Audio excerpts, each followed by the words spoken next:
पहला क्वेश्चन है, स्टाइल क्या होता है लिब्रे ऑफिस के अंदर। ये क्या होता है, प्री डिफाइंड होता है। प्री डिफाइंड का मतलब है पहले से बना हुआ क्या, फॉर्मेटिंग टूल्स का एक सेट। सेट का मतलब है समूह। एक स्टाइल के अंदर बहुत सारी फॉर्मेटिंग कर सकते हैं हम, जैसे कि कलर चेंज कर सकते हैं, साइज चेंज कर सकते हैं, फ़ॉन्ट का स्टाइल भी चेंज कर सकते हैं। तो इन तीनों चीज़ों को मैं एक स्टाइल में ऐड करके रख सकता हूँ। जैसे कि ये मेरे पास दो टेक्स्ट हैं, पहला टेक्स्ट ये है, इस पर मेरे को एक स्टाइल अप्लाई करना है। मैंने एक स्टाइल बना रखा है एक फर्स्ट स्टाइल नाम से। जैसे ही मैं इसको अप्लाई कर रहा हूँ तो देखना इसका कलर चेंज होगा, फ़ॉन्ट चेंज होगा और बैकग्राउंड भी चेंज होगा। तो बैकग्राउंड मेरे को येलो येलो दिख रहा है, इसका फ़ॉन्ट का साइज़ बड़ा हो गया और क्या है, इसका जो फ़ॉन्ट का स्टाइल है वो भी बदल गया। तो तीन चीज़ें हमने एक स्टाइल के अंदर की है ना। तो एक स्टाइल क्या है, समूह होता है अलग अलग फॉर्मेटिंग टूल्स का। मतलब तीनों स्टाइल्स जो तीनों फॉर्मेटिंग टूल्स हैं, कलर, फ़ॉन्ट का साइज और फ़ॉन्ट का टाइप, एक स्टाइल के अंदर सेव करके रख ली। तो स्टाइल क्या होता है, फॉर्मेटिंग टूल्स का एक समूह होता है, ठीक है, जिसे लागू किया जा सकता है, अप्लाई किया जा सकता है टेक्स्ट पे, पैराग्राफ पे या लिस्ट पे या फिर और भी अन्य चीज़ों पे भी लागू किया जा सकता है, अप्लाई किया जा सकता है।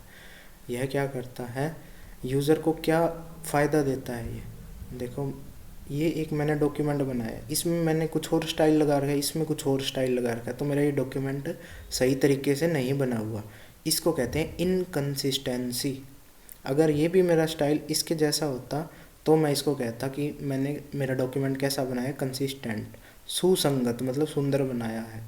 तो कंसिस्टेंसी लाने में ये मदद करता है। अब क्या है, स्टाइल मैंने इस पे तो अप्लाई कर रखा है एक साथ, लेकिन अगर मैं स्टाइल इसका यूज़ ना करके सीधा मैनुअल स्टाइल करता, मैनुअल मतलब खुद से स्टाइल करता, पहले इसको करता मैं बोल्ड, फिर उसका मैं बदलता फ़ॉन्ट,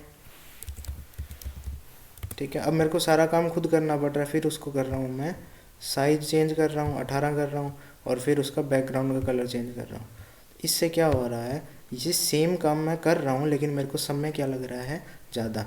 इससे अच्छा मैं क्या है, ये सारा ऐसे ना करके कैसे करता, मैं इसको सिलेक्ट करता और मैं सीधा स्टाइल पे डबल क्लिक कर देता। अब क्या है, दोनों में एक जैसा स्टाइल अप्लाई हो गया ना।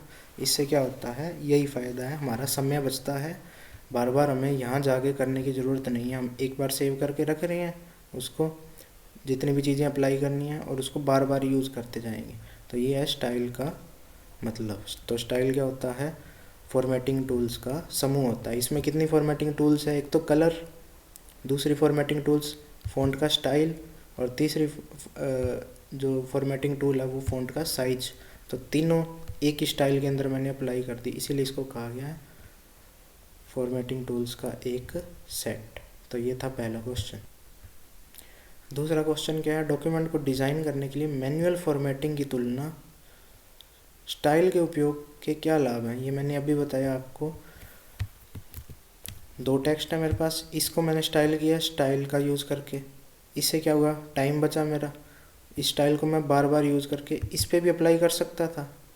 अगर मैंने इसको इस स्टाइल का यूज़ करके मैं अप्लाई नहीं करूँगा तो क्या होगा, मेरे को इसको सारा यहाँ से चेंज करना पड़ेगा, खुद से चेंज करना पड़ रहा है ना मेरे को। इसको कहते हैं मैनुअल फॉर्मेटिंग, सारा काम खुद कर रहा हूँ मैं।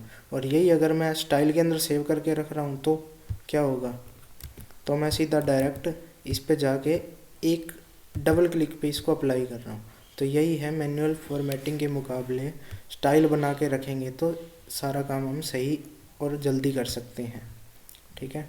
डॉक्यूमेंट को डिज़ाइन करने के लिए मैनुअल फॉर्मेटिंग की तुलना में स्टाइल का क्या फ़ायदा है। मैनुअल फॉर्मेटिंग की तुलना में क्या फ़ायदा है, पहला फ़ायदा, समान फॉर्मेटिंग बनाए रखता है। अब क्या है, ये पहला टेक्स्ट था, ये दूसरा टेक्स्ट था, दोनों में क्या है, एक जैसे स्टाइल अप्लाई होगा ना इससे। तो ऐसा ही मेरा 100 पेज का डॉक्यूमेंट होता तो हर जगह में क्या है, अलग अलग स्टाइल अप्लाई करता। सेम करने हैं ना मेरे को, कंसिस्टेंसी उसी को तो कहते हैं। तो मैं हर जगह इसी को ही डबल क्लिक करके सब पे अप्लाई कर सकता था। तो एक जैसी फॉर्मेटिंग बनाए रखेगा पूरे डॉक्यूमेंट में। और क्या है, इससे फॉर्मेटिंग क्या हो जाएगी, जल्दी हो जाएगी। और तीसरा क्या है, चेंज करना है कुछ भी तो वो आसान हो जाएगा। चेंज करने का मतलब क्या है, मेरे को इसमें एडिट करना है, इसको स्टाइल में बैकग्राउंड कलर है, इसको मेरे को ऑरेंज करना है, एडिट स्टाइल में जाऊंगा मैं, उसके बाद मेरे को एरिया मिलेगा, एरिया के अंदर कलर, कलर को मैं कर रहा हूँ ये गोल्ड और मैं कर रहा हूँ अप्लाई। अब क्या हुआ, मेरे को हर जगह जाके इसको ऑरेंज करने की ज़रूरत तो नहीं पड़ी ना, तो मैंने इसी एक जगह अप्लाई किया ऑरेंज कलर या गोल्ड कलर और सब पे वो लागू हो गया। तो ये फ़ायदा है तीसरा, इसे आसान और तेज़ हो जाते हैं चेंज करने। तो ये था दूसरा क्वेश्चन। नेक्स्ट क्वेश्चन है, तो डॉक्यूमेंट होता है जो लिब्रे ऑफिस में, उसमें स्टाइल की क्या क्या कैटेगरी हैं। ये हमारी प्रैक्टिकल 1 है, मैंने वीडियो भी बनाई है इसकी, आप देख सकते हो वहाँ जाके। तो पहली स्टाइलिंग थी पेज स्टाइल। जितना भी स्टाइल हमने पेज पे करना है वो सारी स्टाइलिंग इसके अंदर आती है पेज स्टाइल। जैसे कि पेज का लेआउट, लेआउट का मतलब क्या होता है, पेज को लंबाई में रखना है या चौड़ाई में रखना है।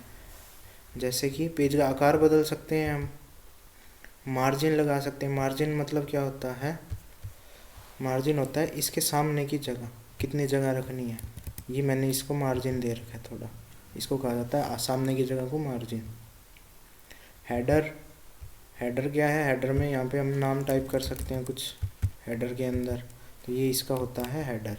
और फुटर क्या होता है, पेज के बिल्कुल नीचे होता है, जो इसको कहा जाता है फुटर। हम इसमें फुटर में भी कुछ पेज नंबर वगैरह ऐड कर सकते हैं। तीसरा क्या है, बैकग्राउंड कलर भी चेंज कर सकते हैं हम पेज का, पीछे का कलर। और फुट नोट भी यानी कि फुटर भी ऐड कर सकते हैं। पैराग्राफ स्टाइल क्या था, पैराग्राफ स्टाइल में क्या था, ये पूरा का पूरा एक पैराग्राफ था। मैं कहीं भी क्लिक करके पैराग्राफ स्टाइल में जाके कहीं भी एक स्टाइल अप्लाई करूँ तो ये पूरे पैराग्राफ पे अप्लाई हो रहा है, इसको कहा गया था पैराग्राफ स्टाइल। इसमें क्या आती है, लाइन स्पेसिंग। लाइन स्पेसिंग क्या होती है, लाइन स्पेसिंग होती है ये पहली लाइन दिख रही है, ये हमें दूसरी लाइन दिख रही है, इन दोनों के बीच में कितना गैप है, कितने खाली जगह है, उसको कहा जाता है लाइन स्पेसिंग। लाइन स्पेसिंग को हम बढ़ा भी सकते हैं, ये है लाइन स्पेसिंग। इसको मैं डबल कर रहा हूँ तो लाइन स्पेसिंग, लाइनों के बीच में गैप कितना हो गया, डबल हो गया। टैब स्टॉप और बॉर्डर जैसी चीज़ें भी लगा सकते हैं, पैराग्राफ में हम बॉर्डर भी लगा सकते हैं इस पैराग्राफ स्टाइलिंग की मदद से। तीसरा है कैरेक्टर स्टाइलिंग, अलग अलग वर्ड को स्टाइल करना। जैसे कि ये था, ये एक पूरा पैराग्राफ था लेकिन मैंने किसको किया था, केवल स्टाइल एक वर्ड को, ये है कैरेक्टर स्टाइलिंग। ठीक है, इसमें हम साइज वगैरह बदल सकते हैं और कलर वगैरह भी बदल सकते हैं। फ्रेम स्टाइल क्या था, फ्रेम एक पैराग्राफ को 2 हिस्सों में काट सकते हैं, उनका फ्रेम बना सकते हैं। ठीक है, फ्रेम बना के उसकी पोजीशन चेंज कर सकते हैं हम, उस पर बॉर्डर लगा सकते हैं। हमने इसमें बॉर्डर लगाया भी था फ्रेम स्टाइलिंग में। ठीक है, हमें ये ग्रीन कलर का बॉर्डर दिख रहा है, ये मैंने 2 फ्रेम बनाए थे तो ये फ्रेम स्टाइलिंग थी। और फ्रेम स्टाइलिंग कहाँ है, ये रही फ्रेम स्टाइलिंग। ठीक है, मैंने इसमें भी, अगर मुझे इसमें भी फ्रेम लगाना है तो फ्रेम में जाऊँगा मैं, और ये मेरा बॉर्डर वाला स्टाइल जो मैंने पहले बनाया था इस पर भी अप्लाई होगी वो। ये थी फ्रेम स्टाइलिंग। लिस्ट स्टाइलिंग में क्या था, हमारे पास एक लिस्ट होती है, हम उसको क्या है, उसके सामने बुलेट पॉइंट लगा सकते हैं, नंबरिंग कर सकते हैं। ये सारी स्टाइलिंग किसके अंदर होती है, लिस्ट स्टाइल के अंदर। ठीक है, जैसे कि मैं इसको क्या कर रहा हूँ, बुलेट लगा रहा हूँ इसके आगे, बुलेट पॉइंट्स। ठीक है, इसको कहा जाता है लिस्ट स्टाइलिंग। अगला है टेबल स्टाइल। टेबल स्टाइल में क्या होता है, टेबल को स्टाइल करना, पूरी की पूरी टेबल का पूरी स्टाइलिंग फॉर्मेटिंग बदलना। तो ये हमें किस में मिलती है, टेबल पे कहीं भी क्लिक करेंगे तो हमें टेबल स्टाइल में जाके हम कुछ भी स्टाइल अप्लाई कर सकते हैं। ये थी हमारी टेबल स्टाइलिंग। अगला है किसी स्टाइल को अपडेट करने के स्टेप्स लिखे, स्टाइल्स को कैसे अपडेट किया जाता है।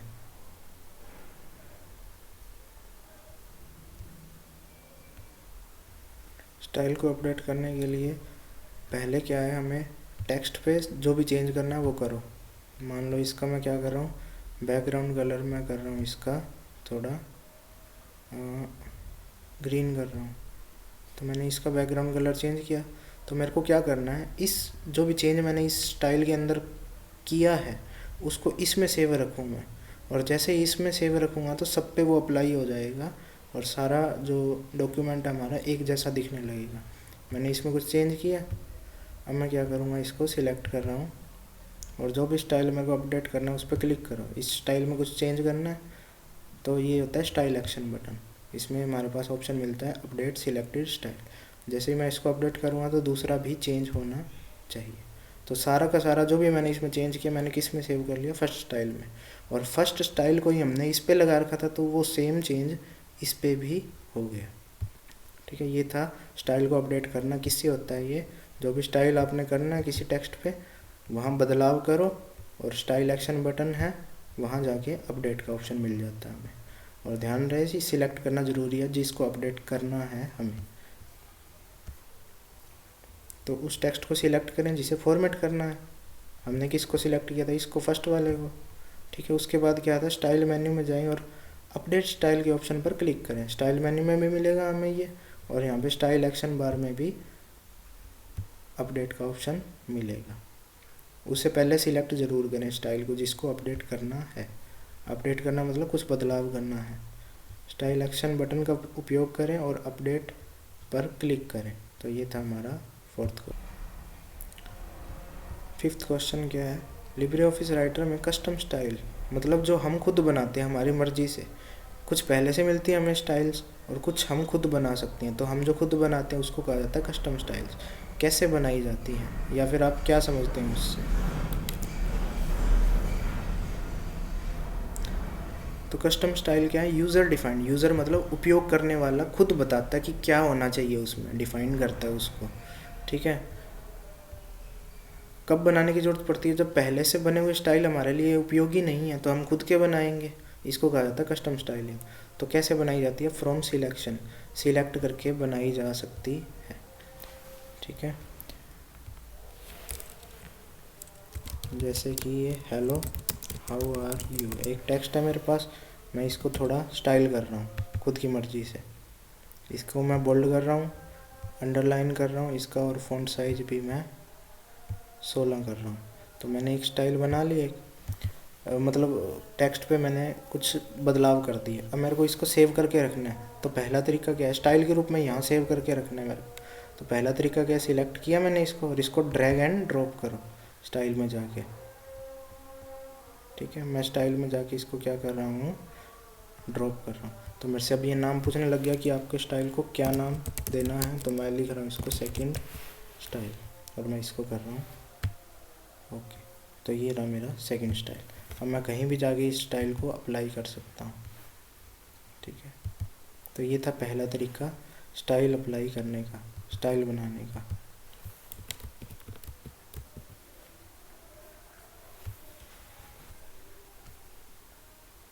दूसरा तरीका क्या है, फ्रॉम सिलेक्शन।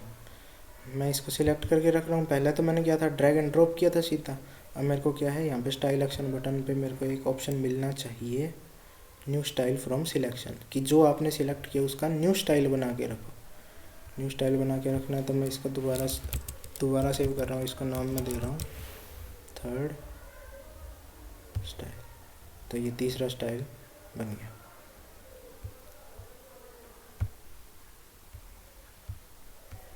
तो ये था हमारे दो तरीके स्टाइल। नेक्स्ट क्वेश्चन है, ऐसे दो उदाहरण दे जहाँ स्टाइल यूज़ करने की बजाय मैनुअल फॉर्मेटिंग ज़्यादा फ़ायदेमंद है। मैनुअल मतलब खुद से करना सारा कुछ।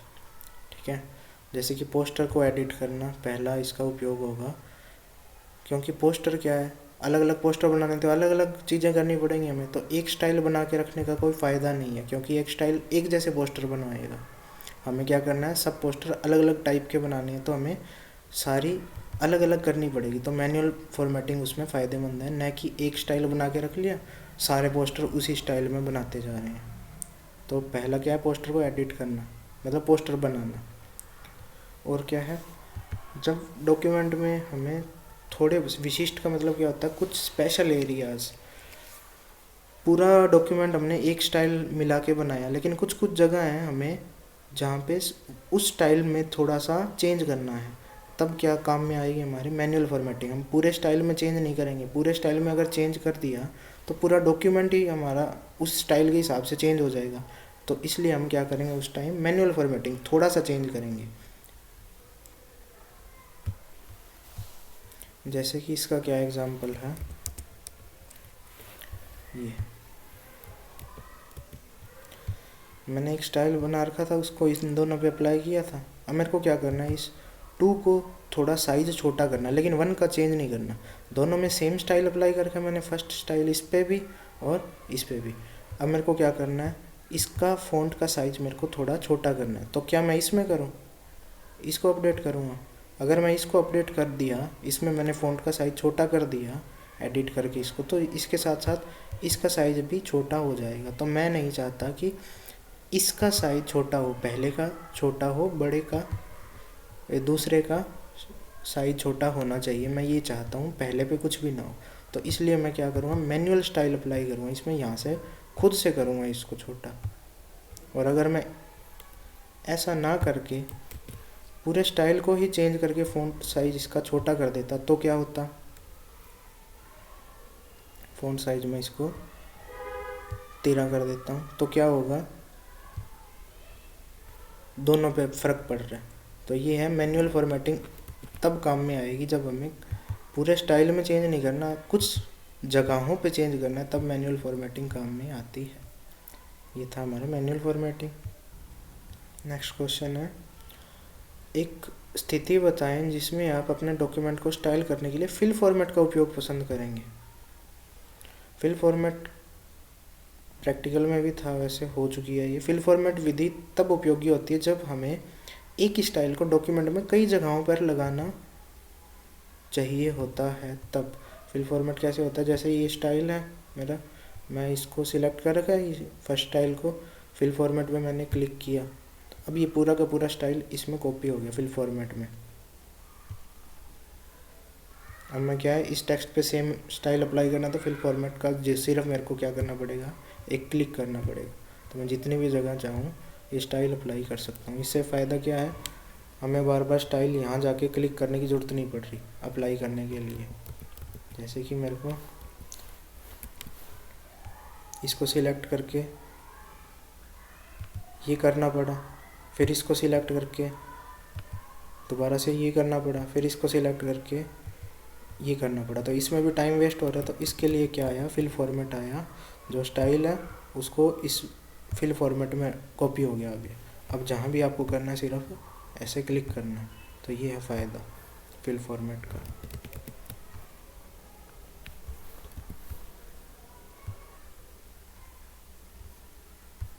एक क्वेश्चन है हमारा, टेम्पलेट बनाते कैसे हैं। जैसे कि मैंने एक ये पेज बना रखा है, ठीक है, डॉक्यूमेंट बना रखा है, मेरे को इसको टेम्पलेट के रूप में सेव करना है। टेम्पलेट बाद में बताऊंगा क्या होता है। तो इसमें मैं जाऊंगा फाइल्स में, टेम्पलेट्स में, और save as template. Save as template में मैं मेरे टेम्पलेट का नाम दे रहा हूँ,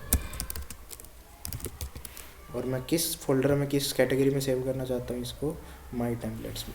और डिफ़ॉल्ट सेट करना है तो मैं इस पर क्लिक करूँगा। डिफ़ॉल्ट सेट करने का मतलब क्या है, जब भी लिब्रे ऑफिस को मैं खोलूँगा, कभी भी खोलूँगा, तो हमेशा ये ओपन होगा, ये दिखेगा मेरे को, अगर मैंने इसको डिफ़ॉल्ट सेट कर दिया तो मैं इसको फ़िलहाल डिफ़ॉल्ट सेट नहीं कर रहा। तो मैंने एक टेम्पलेट बना लिया और इसको मैं सेव कर रहा हूँ, तो ये मेरा माई टेम्पलेट्स कैटेगरी में सेव हो गया। अब मैं क्या कर रहा हूँ, एक नया डॉक्यूमेंट खोला मैंने, बिल्कुल खाली, इसमें कुछ नहीं है। मेरे को क्या करना है, टेम्पलेट, इसमें कुछ भी लिखा मैंने, हेलो हाउ आर यू, इसमें कुछ स्टाइल अप्लाई करना है मेरे को। और वो स्टाइल कौन सा अप्लाई करना है, जो इसमें था, जो दूसरे डॉक्यूमेंट में था, जो हमने टेम्पलेट के रूप में सेव किया है, ये वाला स्टाइल मेरे को इस पर अप्लाई करना है नए डॉक्यूमेंट में आके। तो मैं क्या करूँगा, मेरे को एक ऑप्शन मिलता है, load styles from template. Load मतलब लाओ स्टाइल को, कहाँ से, किसी टेम्पलेट से। हमने टेम्पलेट में स्टाइल को सेव कर रखा था, तो वहाँ से मेरे को स्टाइल को लाना है। तो मैंने जैसे इस पर क्लिक किया, तो मेरे से पूछ रहा है कौन सा टेम्पलेट था, किस नाम से किया था मैंने, मोहित टेम्पलेट के नाम से किया था। और कौन सा स्टाइल मेरे को कॉपी करके लाना है, कैरेक्टर बदले थे ना मैंने, कलर बदला था उनका, तो मैं ओके कर, तो ये आ गया, इनमें आ गया होगा मेरे पास कोई स्टाइल मेरा।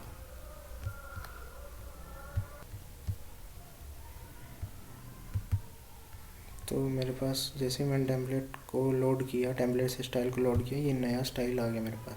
कौन सा स्टाइल है ये, जो इस टेम्पलेट में हमने बना के रखा था, कौन सा था, फर्स्ट स्टाइल नाम से था, इसको रीनेम कर दिया मैंने, तब इसका नाम चेंज हो गया। इस नाम से था। जैसे मैं दोबारा कर रहा हूँ इसको फ़िलहाल डिलीट कर रहा हूँ मैं। टेम्पलेट में हमने सेव करके रखा है किसी नाम से, लोड स्टाइल फ्रॉम टेम्पलेट। कौन से टेम्पलेट से? इस टेम्पलेट से। और मैं कर रहा हूँ इसको ओके। तो ये स्टाइल मेरा जो उसमें बना हुआ था वो इसमें आ गया वो। अब मैं इसको अप्लाई कर सकता हूँ। तो ये है टेम्पलेट से स्टाइल को लोड करने के चरण। 9th क्वेश्चन था ये। स्टाइल मेन्यू में लोड स्टाइल का विकल्प पे क्लिक करें। हमें स्टाइल्स मेन्यू, ये मेन्यू इसमें भी मिलेगा कहीं ना कहीं, लोड स्टाइल्स फ्रॉम टेम्पलेट। ये या तो यहाँ पे जाके कर सकते थे, या फिर क्या था दूसरा तरीका, स्टाइल एक्शन बार में भी मेरे को क्या मिलता है ऑप्शन, लोड स्टाइल्स का। ठीक है, जिस डॉक्यूमेंट को, जिस टेम्पलेट को लोड करना था उसको सिलेक्ट किया हमने। कैसे किया था? Update load. उसके बाद जिसका स्टाइल अपने को लाना था उसको मैंने सिलेक्ट किया, और क्या, किस टाइप का स्टाइल चाहिए, पेज का स्टाइल चाहिए, कैरेक्टर का स्टाइल चाहिए, उसको मैंने ओके किया। और स्टाइल को कॉपी करने के लिए क्या दबाएं? ओके बटन दबाएं। और ओके बटन दबाते ही ये टेम्पलेट इसका आ गया, स्टाइल आ गया।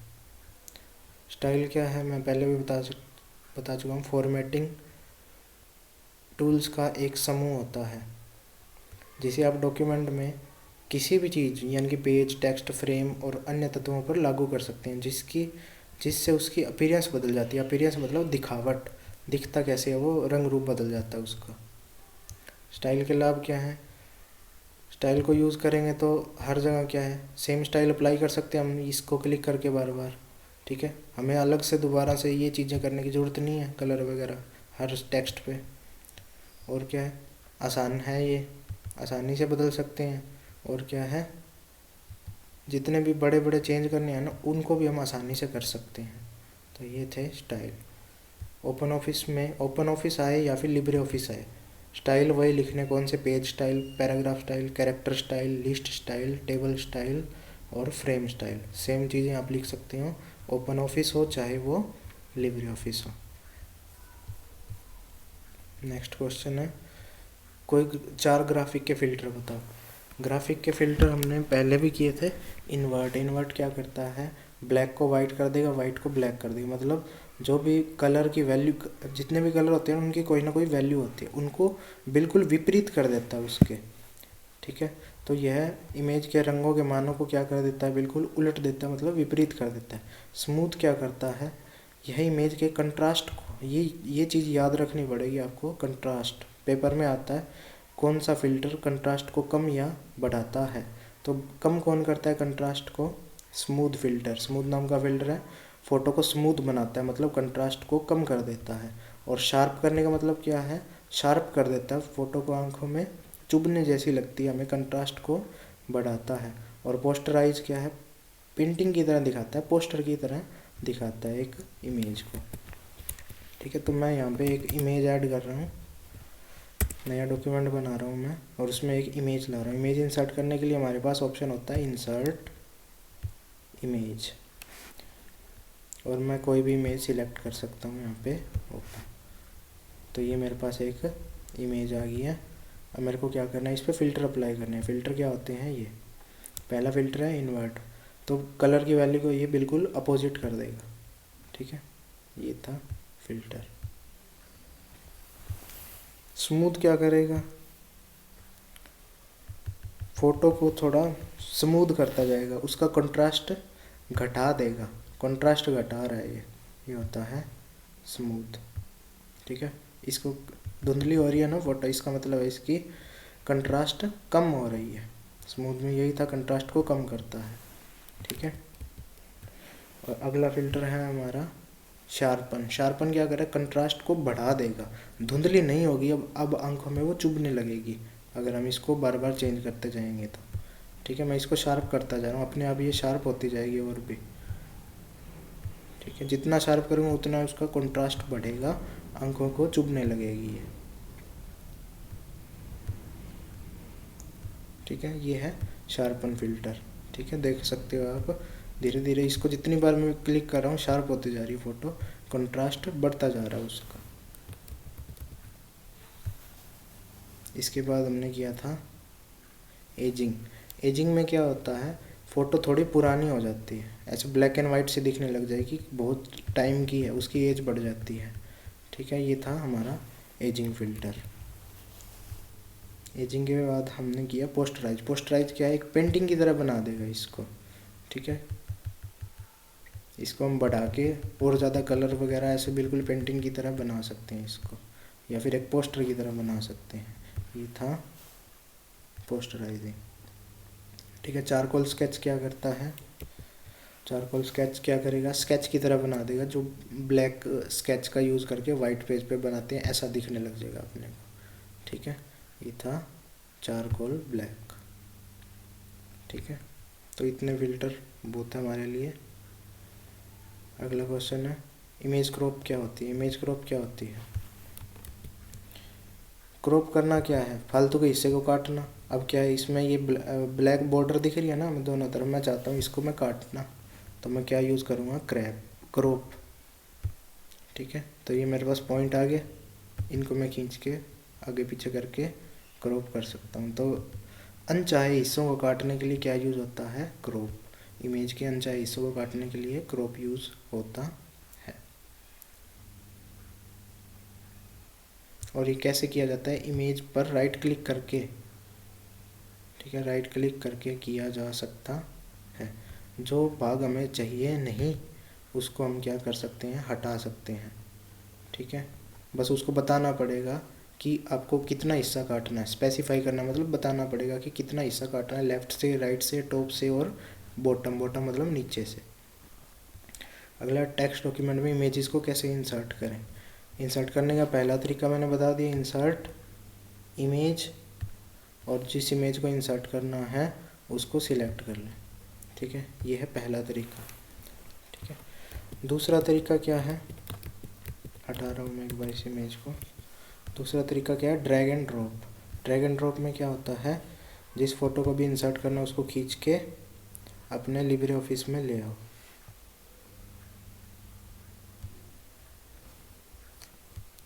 और लिब्रे ऑफिस में लाके उसको ड्रॉप कर दो।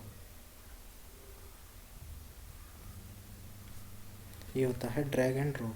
तीसरा तरीका क्या है, ये ना करके मैं क्या करूँगा, इस इमेज को यहाँ से राइट क्लिक करके कॉपी का ऑप्शन मिलेगा हमें, कॉपी का ऑप्शन मिला, मैं मेरे वापस लिब्रे ऑफिस के डॉक्यूमेंट में आया और मैंने यहाँ पे क्या कर दिया, इसको पेस्ट कर दिया। तो तीसरा तरीका है ये। ठीक है, और चौथा तरीका भी होता है, ये सीधा याद कर लेना, स्कैनर का उपयोग करके। टेक्स्ट रैपिंग क्या होता है और एंकरिंग क्या होता है, बहुत ज़्यादा इम्पोर्टेंट क्वेश्चन है। टेक्स्ट रैपिंग क्या होता है। ठीक है, मैं कुछ यहाँ पे टेक्स्ट लिख रहा हूँ, कुछ भी मैंने टेक्स्ट लिखा, और यहाँ पे मैं इसके बीच में क्या कर रहा हूँ, एक इमेज इंसर्ट कर रहा हूँ। ये मैंने एक इमेज इंसर्ट कर दी, इसका साइज मैंने कर दिया थोड़ा छोटा। इमेज रैपिंग का मतलब क्या होता है, इमेज के चारों तरफ टेक्स्ट को कैसे लपेटा जाए, कैसे रखा जाए। ठीक है, इमेज के तीन तरफ है टेक्स्ट। ठीक है, तो टेक्स्ट को कैसे रखा जाए, अभी इस तरफ आ गया, इसको कैसे किया जाता है, हम इमेज पे क्लिक करके राइट क्लिक करेंगे, क्या ऑप्शन मिलेगा हमें, रैप का ऑप्शन मिलेगा।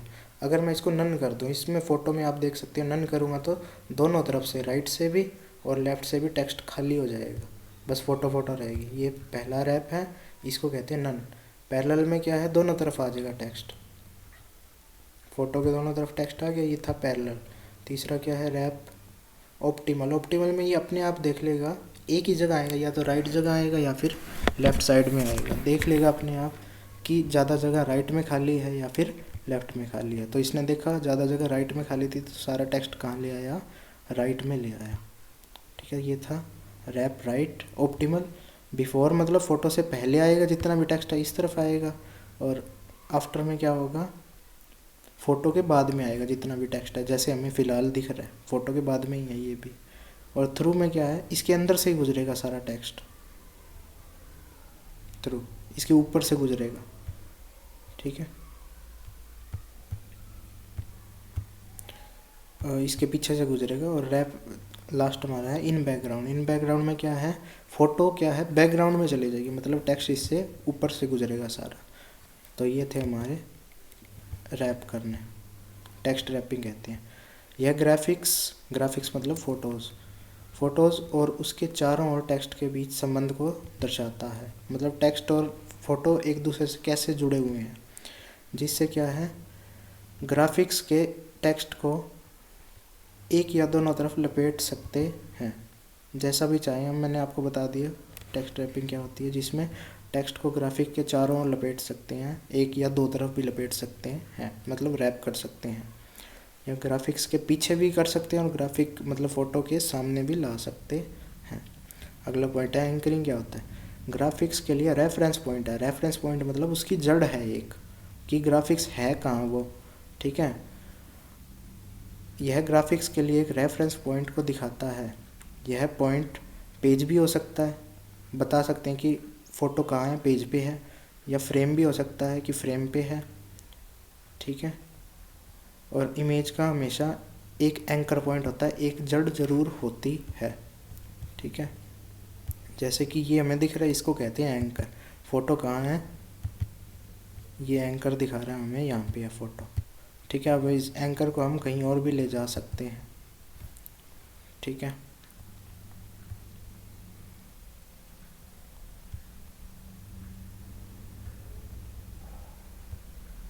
अब क्या है, ये फ़ोटो कहाँ पे है, इस पैराग्राफ, इस फ़ोटो की जड़ कहाँ है, इस पैराग्राफ के ऊपर है, ठीक है। ये फ़ोटो किससे संबंधित है, इस पैराग्राफ से। एंकरिंग पॉइंट हमें यही दिखा रहा है, ठीक है।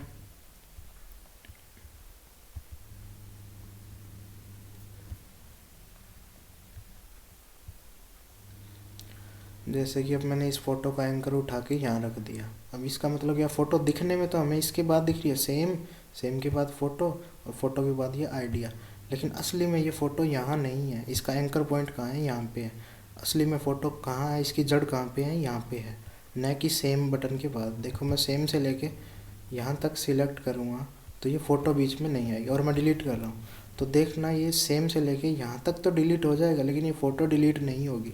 क्यों नहीं होगी, क्योंकि इसकी जड़ इसके आगे है ही नहीं, इसके पास है ही नहीं, क्योंकि इसकी जड़ हमने ऊपर कर रखी है, ठीक है। ये देखो फ़ोटो डिलीट नहीं हुई, सारा टेक्स्ट डिलीट हो गया। हालांकि हमने सिलेक्ट की थी फ़ोटो को, लेकिन वो सिलेक्ट नहीं हुई। क्यों नहीं हुई, क्योंकि असली में इसकी जड़ कहाँ है, यहाँ है। और अगर मैं इस लाइन को सिलेक्ट कर रहा हूँ, अब देखो मैंने फ़ोटो सिलेक्ट नहीं की, लेकिन मैं जैसे जैसे आगे जा रहा हूँ अपने आप फ़ोटो सिलेक्ट होगी। अब डिलीट कर रहा हूँ तो मैं, क्योंकि इस फ़ोटो की जड़ यहाँ पे है तो यहाँ से वो डिलीट हो जाएगा। तो ये था एंकरिंग, इसको कहते हैं एंकरिंग। और लिखना आपको रेफरेंस पॉइंट ही है हमेशा, ठीक है। लेकिन मान लेना रेफरेंस पॉइंट क्या होता है, एक जड़ की तरह काम करता है, जहाँ पे असली में फ़ोटो पड़ी है।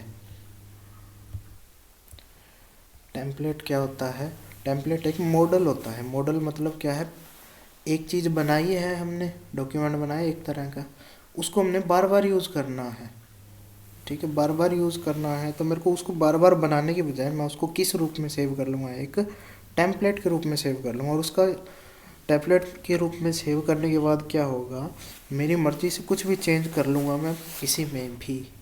मतलब क्या है इसका, जैसे कि मैंने ये चीज़ कर रखी है, ठीक है।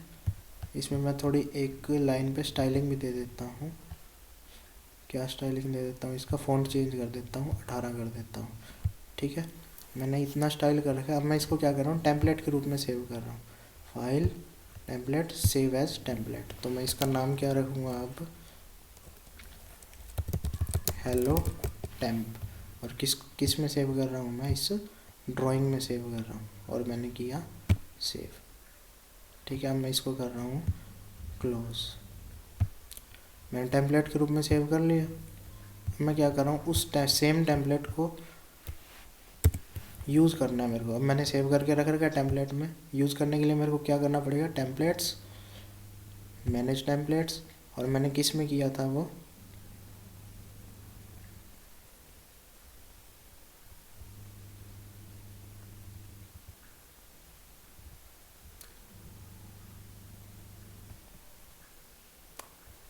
तो कोई भी मान लो ये टेम्पलेट है, वो मेरे को मिल नहीं रहा। अब कहाँ, ये रहा, हेलो टेम्प, ठीक है। अब मैं इसको कर रहा हूँ ओपन।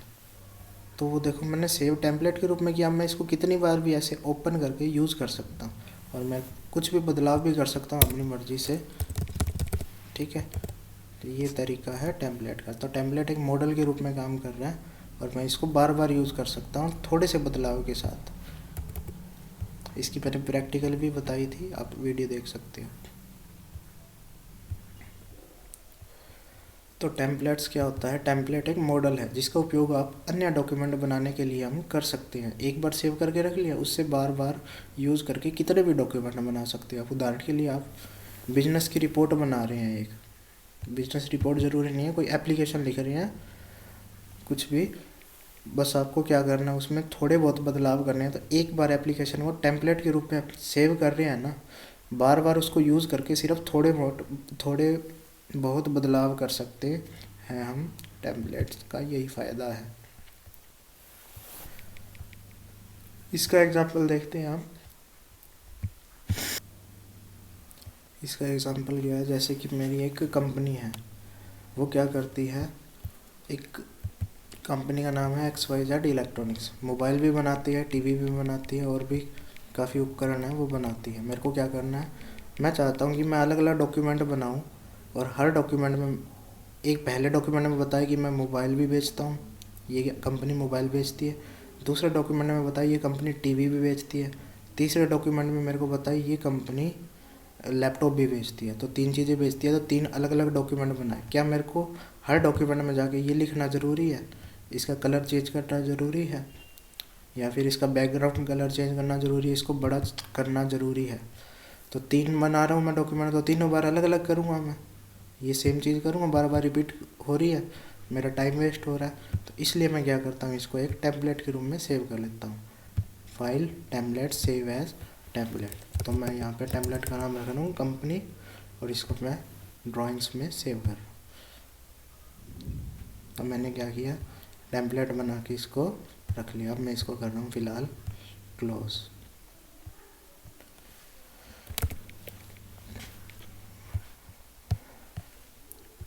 अब क्या है, मेरे को 3 डॉक्यूमेंट बनाने हैं, जिसमें एक में बताएगा मैं मोबाइल बेच रही है मेरी कंपनी, दूसरे में बताएगा लैपटॉप बेच रही है, तीसरे में बताएगा टीवी बेच रही है। तो सबसे पहले मेरे को वो टेम्पलेट ओपन करना पड़ेगा। या तो मैं क्या करूँ, न्यू में जाऊँगा,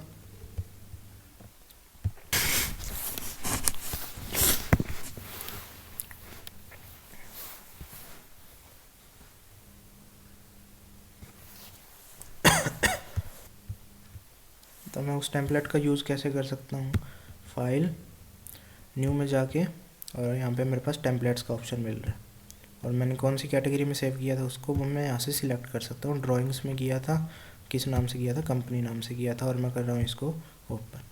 तो मेरा डॉक्यूमेंट बन गया एक, मेरे को ये लिखने की ज़रूरत नहीं पड़ी ना दोबारा। अब इसमें मैं लिख सकता हूँ कि मेरी कंपनी क्या बेचती है, मोबाइल बेचती है, ठीक है। अब मेरे को फिर से एक और डॉक्यूमेंट बनाना है सेव, तो मेरे को दोबारा ये लिखने की ज़रूरत है XYZ इलेक्ट्रॉनिक।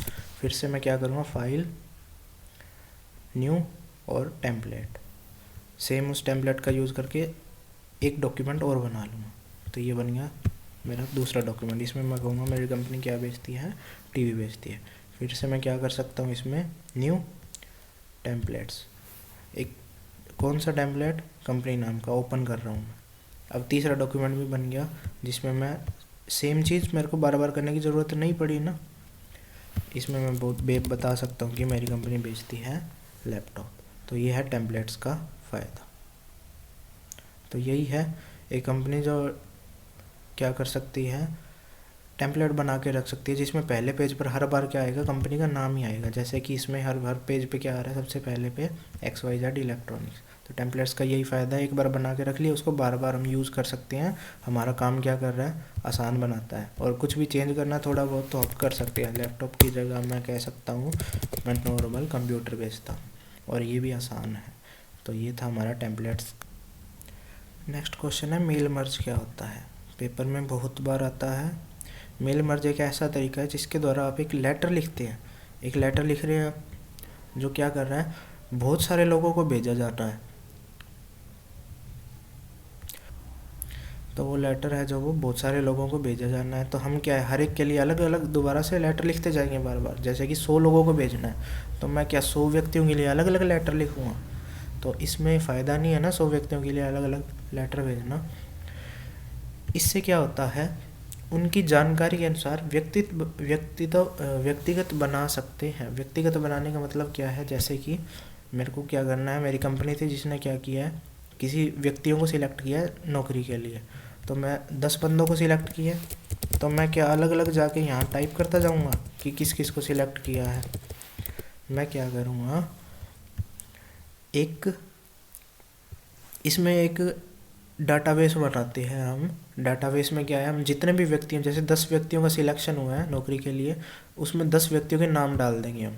तो 10 व्यक्तियों के नाम एक डाटा हमने सेव करके रख लिया, बस उस डाटा को इसके साथ लिंक करना है। तो ये क्या करता है, सेम लेटर, ये सारा का सारा सेम लेटर क्या है, उन 10 व्यक्तियों को अलग अलग बना के भेज देता है। मोहित के लिए ऐसा बना के भेज देगा, और जो दूसरा व्यक्ति है उसको ऐसा बना के भेज देगा। तो हमने काम क्या किया, सिर्फ एक बार किया, लेकिन डेटाबेस से जो 10 व्यक्तियों का नाम हमने दिया, इसने क्या किया, वो एक एक करके सब पे सेम चीज़ अप्लाई करके सबके लिए एक लेटर अपने आप बना दिया। तो हमें 10 लेटर बनाने की ज़रूरत नहीं पड़ी, एक लेटर बनाया और 10 व्यक्तियों का नाम दिया इसको, तो उसने सेम लेटर में 10 व्यक्तियों का अलग अलग एक एक करके नाम दिया और 10 लेटर हमें बना दिए। तो यही होता है मेल मर्ज। व्यक्तिगत रूप से मतलब हर एक का अलग अलग बना के भेज रहा है ये, ताकि ऐसा लगे कि आपने हर व्यक्ति के लिए अलग लेटर टाइप किया है। हमने क्या किया, एक लेटर टाइप किया, लेकिन 10 व्यक्तियों के नाम इसको दे दिए कि सबको ये लेटर भेजना है इस नाम से। तो ये क्या कर रहा है, व्यक्तिगत रूप से बना रहा है, हर एक व्यक्ति का 10 व्यक्तियों का 10 लेटर बना रहा है, और हर एक को ऐसा लगेगा कि हमने टाइप करके भेजा, लेकिन हमने यूज़ किसका किया, मेल मर्ज का। तो मेल मर्ज के फ़ायदे क्या होंगे, मेल मर्ज के यही फ़ायदे हैं, हमने एक लेटर बनाया था, 10 व्यक्तियों का नाम दिया बस इसको, और इसने 10 लेटर अपने आप बना दिए हर व्यक्ति के नाम के। इससे क्या है, हमारा समय बचा, मेहनत बची, और क्या है, कम समय में सबके लिए अलग अलग लेटर बनाने में मदद कर रहा है ये। 10 व्यक्तियों के अलग अलग लेटर बनाए पर्सनल रूप से, और क्या है, सबको एक जैसा रखेगा, कंसिस्टेंट रखेगा, सब मिलते जुलते होंगे एक दूसरे से, अलग कोई भी नहीं होगा। ये था मेल मर्ज का फ़ायदा। स्टाइल क्या है, बहुत सारी फॉर्मेटिंग टूल्स का एक समूह होता है जिनको क्या कहा जाता है, स्टाइल कहा जाता है। इसके लाभ क्या है, इसका लाभ क्या होगा स्टाइल को यूज़ करने का, अगर एक ही स्टाइल हमने बना के रख लिया तो बार बार उसको यूज़ करेंगे तो पूरा डॉक्यूमेंट एक जैसा बनेगा, क्योंकि स्टाइल सब में एक जैसा अप्लाई करते जा रहे हैं। इसको कहते हैं कंसिस्टेंसी। तो स्टाइल क्या करता है, कंसिस्टेंसी बनाने में मदद करता है। और बड़े बड़े जो फॉर्मेट, बड़े बड़े चेंज करने हैं अपने को, स्टाइल चेंज करने हैं हर जगह पे जा जाके, तो उनको भी ये क्या कर रहा है, आसान बना रहा है। अगर हमने 10 जगह पे कुछ चेंज करना है तो हम स्टाइल में जाके उसको एडिट कर लेंगे कि फ़ॉन्ट चेंज करना है या नहीं करना, या कलर चेंज करना है, सब जगह एक साथ वो हो जाएगा। इसका मतलब क्या है, जितने भी चेंज हम कर रहे हैं वो आसानी से कर सकते हैं। और विभिन्न प्रकार के स्टाइल हमने 6 पढ़ लिए, page style, paragraph style, character style, list style हो गया, टेबल स्टाइल हो गया, और फ्रेम स्टाइल हो गया। तो ये थे हमारे स्टाइल्स।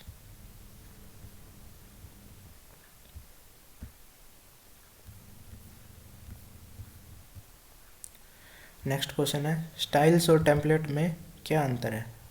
टेम्पलेट में तो क्या है, हम अगर किसी डॉक्यूमेंट को टेम्पलेट बना के रख लिया तो उसका यूज़ हम बार बार कर सकते हैं, कितनी बार भी उसका यूज़ करो। और स्टाइल क्या है, स्टाइल सिर्फ फॉर्मेटिंग टूल्स का एक समूह है। एक डॉक्यूमेंट के अंदर हम स्टाइल का यूज़ करके अलग अलग जगह एक जैसा काम कर सकते हैं। ये था स्टाइल्स। टेम्पलेट में एक मॉडल होता है टेम्पलेट, जिसका उपयोग अन्य डॉक्यूमेंट बनाने के लिए किया जाता है। एक टेम्पलेट से बहुत सारे डॉक्यूमेंट बनाए जा सकते हैं। और स्टाइल क्या है, फॉर्मेटिंग टूल्स का एक सेट होता है जिसे आप डॉक्यूमेंट में पेज को स्टाइल कर सकते हैं, टेक्स्ट को, फ्रेम को, और अन्य भी चीज़ों को स्टाइल किया जा सकता है, ताकि सारा डॉक्यूमेंट एक जैसा रहे, मतलब कंसिस्टेंस रहे और उसकी अपीयरेंस बदल जाए। टेम्पलेट क्या है, बार बार यूज़ करने के लिए होता है कोई डॉक्यूमेंट का, और ये क्या है, एक डॉक्यूमेंट में रंग रूप बदलने के लिए, उस रंग रूप का बार बार यूज़ करने के लिए एक डॉक्यूमेंट के अंदर होता है। और ये क्या था, एक टेम्पलेट बना दिया तो अलग अलग उसके डॉक्यूमेंट बनाए जा सकते हैं। और ये क्या है, एक डॉक्यूमेंट के अंदर सेम स्टाइल लगाने के लिए यूज़ होता है। कंसिस्टेंसी रहती है, मतलब पूरे डॉक्यूमेंट में एक जैसा स्टाइल बनाए रखने में मदद करेगा। और ये क्या कर रहा है, डॉक्यूमेंट में फॉर्मेटिंग को एक, ये भी सेम ही है वैसे, एक टेम्पलेट बना दिया तो 10 डॉक्यूमेंट बनाए हैं सेम टेम्पलेट के, तो सब में फॉर्मेटिंग क्या रहेगी, एक जैसी ही तो रहेगी। ठीक है, तो ये थे पहले 20 क्वेश्चन। ये भी क्वेश्चन हो चुका है टेम्पलेट को अन्य डॉक्यूमेंट से कैसे लोड करते हैं।